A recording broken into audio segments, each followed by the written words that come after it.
fireflies that stands out. Does anyone here call them lightning bugs? Yeah. I grew up calling them lightning bugs, and then Lightning like, bugs and fireflies. as I got a little bit older, when I noticed everyone calling them fireflies, and I kind of just switched over, called them fireflies. But I think it depends on what part of the country you're from. But I kind of like lightning bugs, but now you hear me saying fireflies. But obviously, they glow. Does anyone know how they glow? Does anyone know? It's complicated. It's very complicated. And scientists have been trying to crack the code because the light that they make is a biological light. Bio meaning life, luminescence meaning light. Okay, light. So obviously humans can make light in lots of different forms. We can make a certain type of chemical bioluminescence. We haven't really been able to duplicate a bioluminescence. All right. So the way it works is inside the firefly's abdomen, the part that glows. All right. There are different chemicals. There's luciferin, there's luciferase, there is ATP, and there is oxygen. All right. When they combine those, it causes that bioluminescent effect. The electrons are acquired when there's a lot of energy, and then the light is given off.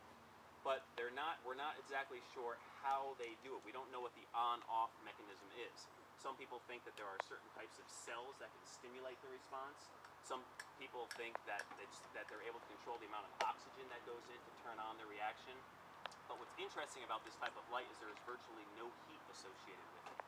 So if there was a lot of heat, the firefly would burn up its abdomen. All right. So an interesting comparison is a regular incandescent light bulb, which we don't really use many of nowadays because we've kind of started to make the transfer to things that are a little bit more efficient. But with that light bulb, 90% of the energy in that light bulb is given off as heat, and only 10% is given off as light. And in reverse, with the bioluminescence, 90% is light and only 10% is heat. So it's a very efficient way. So if you're really interested in learning more about that, I have a little chemical equation that I'll leave out here for you. It will show you exactly what's going on, all right? And after it gets dark, I actually have a little chemistry experiment for you because I do have some chemicals that we can mix. And if all goes well, I'm a park ranger, not a chemist. Hopefully it will glow, all right? It's worked sometimes for me, and other times it's failed miserably. So we'll see what happens. All right, so. See, the birds are still singing. That's not good.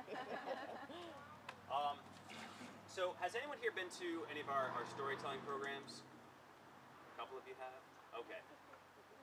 Well, I thought it'd be kind of fun to tell you one of my favorite stories about fireflies. And it's an ancient story from Japan. It's about 500 years old.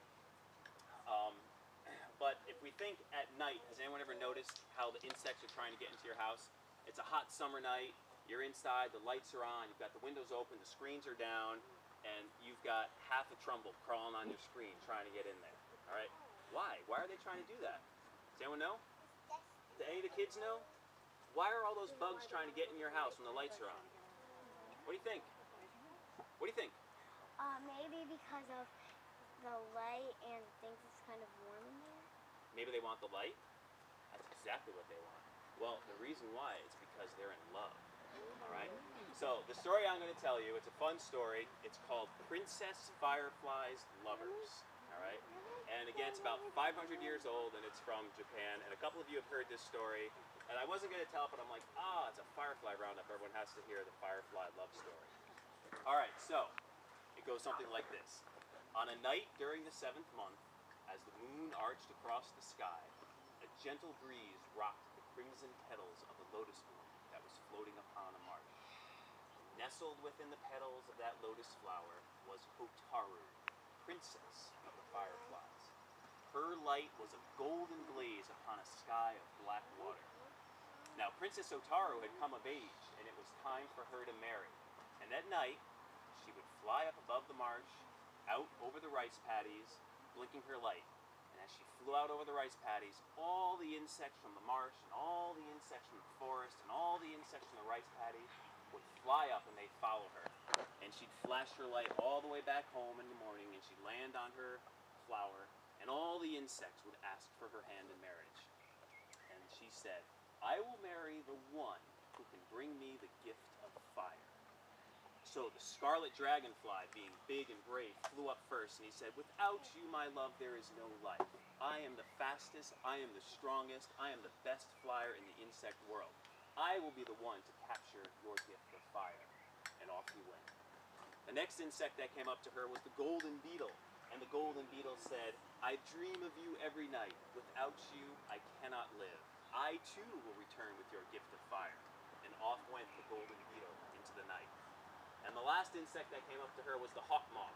And he fluttered up very, very carefully with his beautifully dusted colored wings. And he said, I think of you all the time. My heart jumps whenever I see you. I will return with your gift of fire. And off into the night they went on their quest for fire.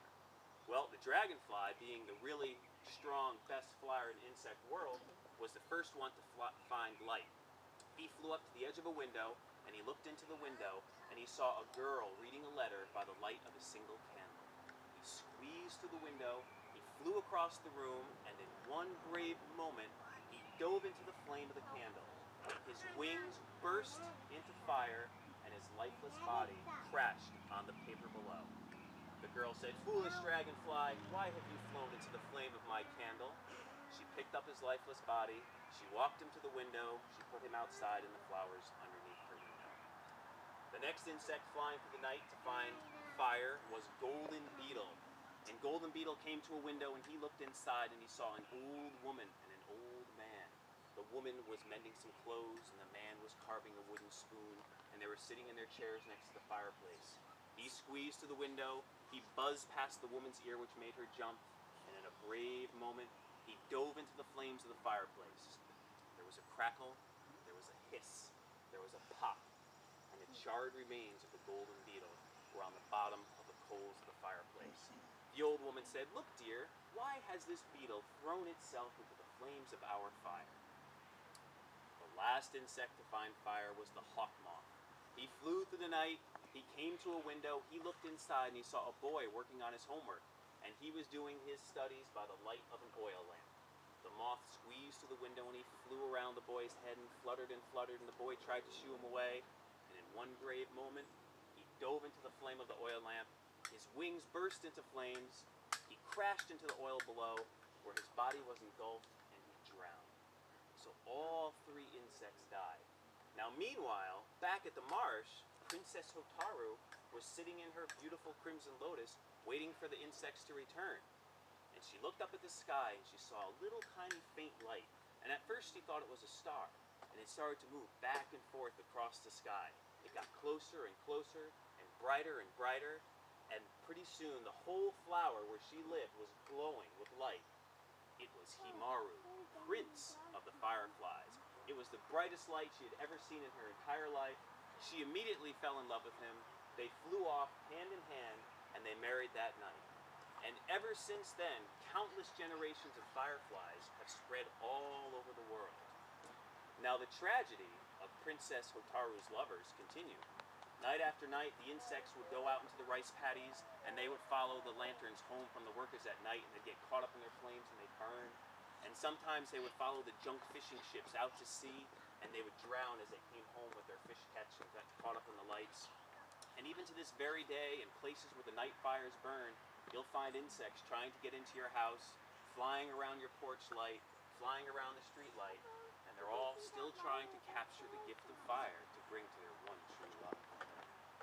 And that's the story of why fireflies glow. Alright. So,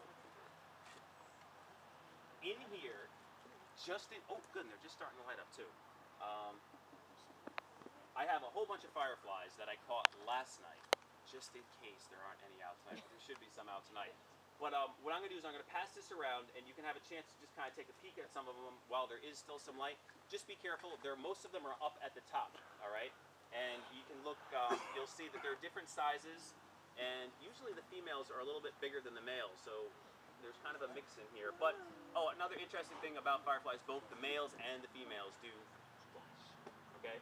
So just be patient. Take a peek at these. You can pass them around. They won't get out.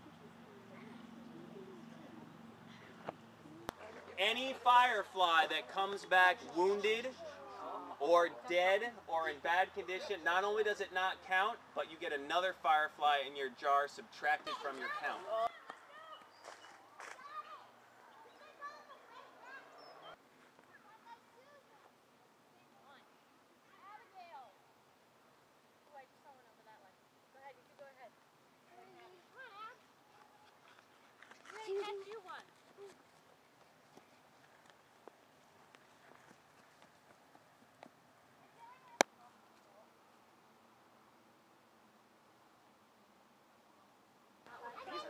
A beetle.